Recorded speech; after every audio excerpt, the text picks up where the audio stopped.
guys, so I want to address a topic that is probably affecting a lot of people right now, especially young people, which is bullying. Most people are affected by bullying in one way or another, or have been in the past, and it's just something that should be stopped, but probably never will be stopped, which is really sad and unfortunate.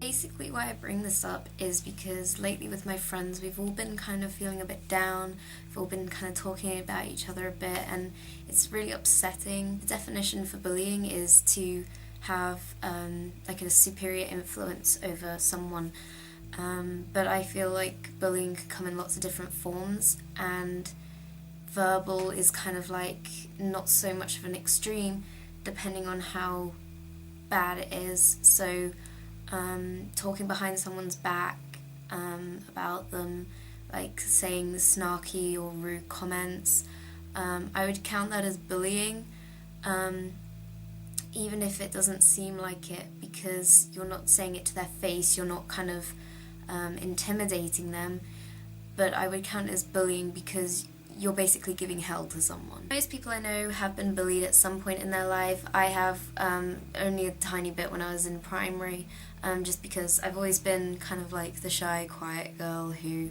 always sits in the corner and just takes what's given to her, and a lot of my friends are like that actually. Some of them do try and fight back, some of them, I wouldn't say they are bullies, but they kind of come across that way sometimes. I'm not going to say all the times, and I'm not naming names in this video at all. I'm not referring to anybody in particular. This is really open, and if you do get offended, I'm really sorry. That's not the intention. I also find it quite upsetting when people don't give others a chance, just maybe because they've heard a rumour about them or something that they've done in the past, or it may not even be something that has happened to them, but because it's happened to someone else, they assume that if they maybe talk to that person, it'll happen to them, and often that's not the case. People do learn from mistakes, some people don't, but the only way you're going to find out if someone has or not is by talking to them, and you can't make assumptions from someone.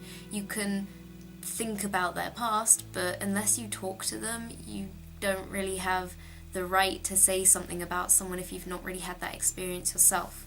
Although I wouldn't count this as bullying, it does make a lot of people upset, including me, when friends kind of tease you, but they tease you constantly, and that's something I feel personally really strongly about, because when I was in younger years, my friends would do things to me that I didn't see as bullying, and I don't now, but at the time I was really upset, and I didn't understand why they were doing that, because I thought they loved me as a friend, that they trusted me.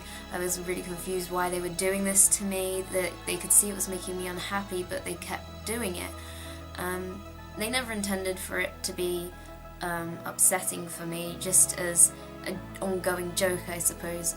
But I still feel that that's unacceptable, because you're hurting someone's feelings, and okay, yes, you may not intend for it to be that way, but it's just not fair on that person. If they have worries about going into school and seeing their friends because they're being teased all the time. Bullying can also lead to depression, and depression affects almost everyone at some point in their life and at different extremes. The definition of depression is to be continually sad and lack the energy or enjoyment to do things like just eating or just going outside. And I know people who are depressed, and I have been depressed myself. It's something that kind of comes on and off for me, and it's never been really that serious, just feeling really low and just having not really the confidence to do things.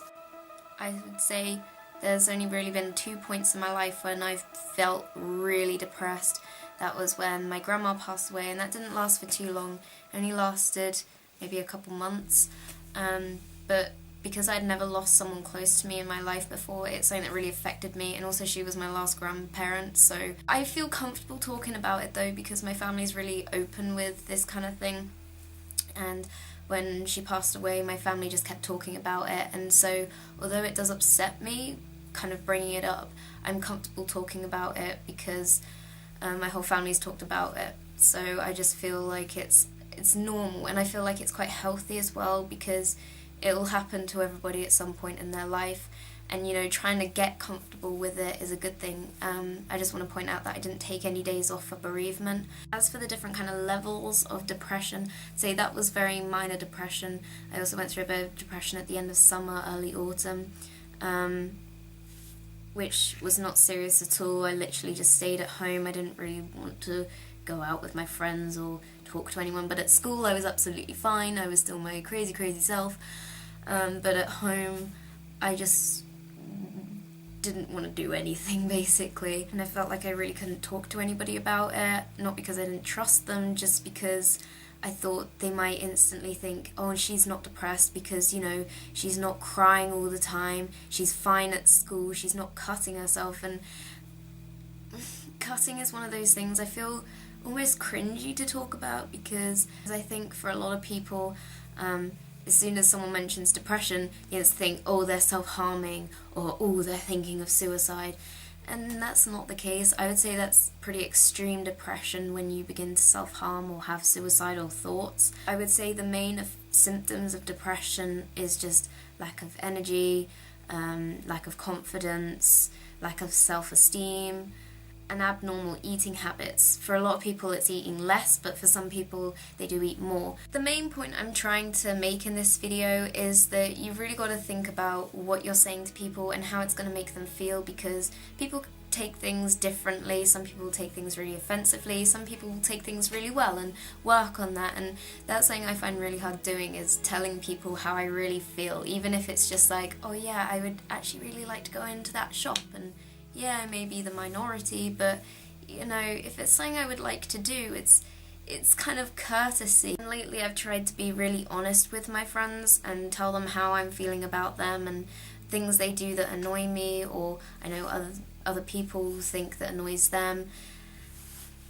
and just try and find out a way that they can work on that, and like, I wouldn't say completely change themselves, but just kind of tone it down a bit, I guess. And really what I'm sick of with my friends at the moment is them talking about each other behind each other's backs, because that's not what friends do. We shouldn't be doing that. Nobody should be doing that. It's rude, it's hurtful, something's bound to slip out sometime, and it's just should be stopped, in my opinion. And I try not to talk about other people behind their back. I'm not saying I don't at all. It's just that I feel like I get dragged into it, and I'm not blaming anybody for that. It's my choice for doing that, really. So if you're going to take anything away from this video, I'd say just take being honest. The truth hurts, but you know, it needs to be said. But you've also got to think about how that will make people feel. So you kind of got to find a way in between of telling them but not hurting their feelings too bad. I hope you guys find this video useful and you can build a better relationship with people you know. And just thank you for watching, because this is something that is a really big issue for me. So thank you. Bye.